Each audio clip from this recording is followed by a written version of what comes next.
What's up, Ravens fans? We're now a little more than a week into free agency, and the questions, they've not slowed down at all. They just keep on coming. The mailbag is full right now. Let's just go ahead and jump into the questions, Ryan. The first one comes from the Real Mo Dirty, and the question here is the wide receiver free agent list is a little bare right now. Would a low-cost signing be in the works, or are the Ravens more focused on the draft?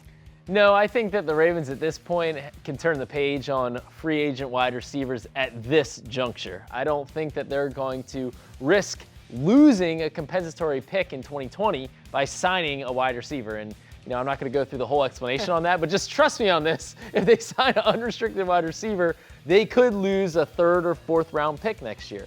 So at this point, I think that they're going to probably turn the focus to the draft. And then if they don't get a wide receiver in the draft that they feel like is a plug-and-play guy, so let's say they don't take one in round 1 or round 2 or maybe the third round. If they don't get one early, then I think that they will see what shakes loose at wide receiver from other teams. Every single year, there's a quality veteran wide receiver that gets cut somewhere around the league.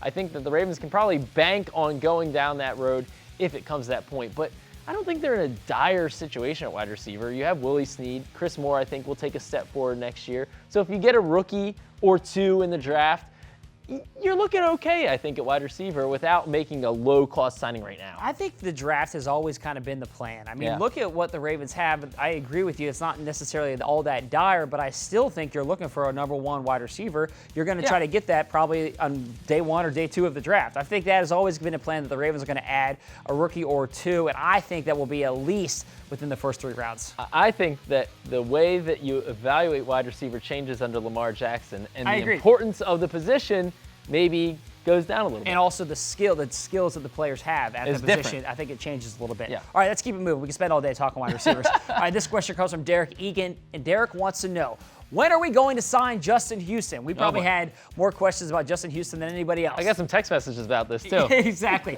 Here's what I think. I mean, Justin Houston is sitting out there on the market. It seems like he's trying to see what the market is holding for him.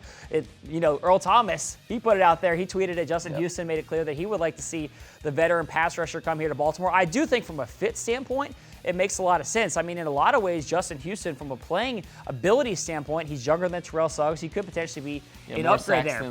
He had more sacks than Terrell Suggs last year. I do think that he would give the Ravens something really valuable from a pass rush standpoint. They need that. They're losing 15.5 sacks with the departure of Terrell Suggs and Zadarius Smith. So I think that going the free agent pass rusher route is more likely than the first question, going the free agent receiver route. And Justin Houston was released.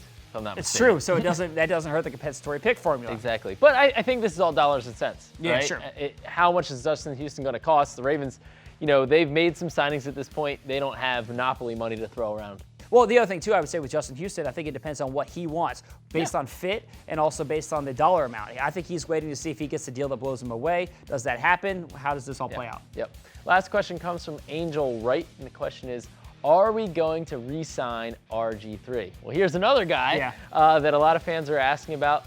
I still do expect that the Ravens will come to an agreement with RG3. I think the backup quarterback market is now a little bit settled. Guys are seeing what the price is. Robert probably looks around and says, all right, I'm not going to be the starting quarterback in the Miami Dolphins next year. I'm not going to have a starting job anywhere else. What's the best opportunity for me? Probably Baltimore. I noticed that he hasn't changed his Twitter profile. Still a lot of Ravens on there. He's still tweeting at those Ravens guys and following all this stuff. You pick up on little things. I think that Robert wants to come back to Baltimore. I think he's still the best option for the Ravens. Once again, though, it's just going to come to what's that agreement look like? How long is that deal? What's it going to cost? There's a lot of puzzle pieces here that have to fit in. Can the Ravens afford RG3 if they sign Justin Houston, for example? Right. A lot of things in play, but yes, ultimately, I believe that marriage will happen. Yeah, I agree with you there. So look, we always love to hear from you guys. Send in those questions every single week on social media using the hashtag RavensMailbag. Thanks for watching, guys. Have a great day.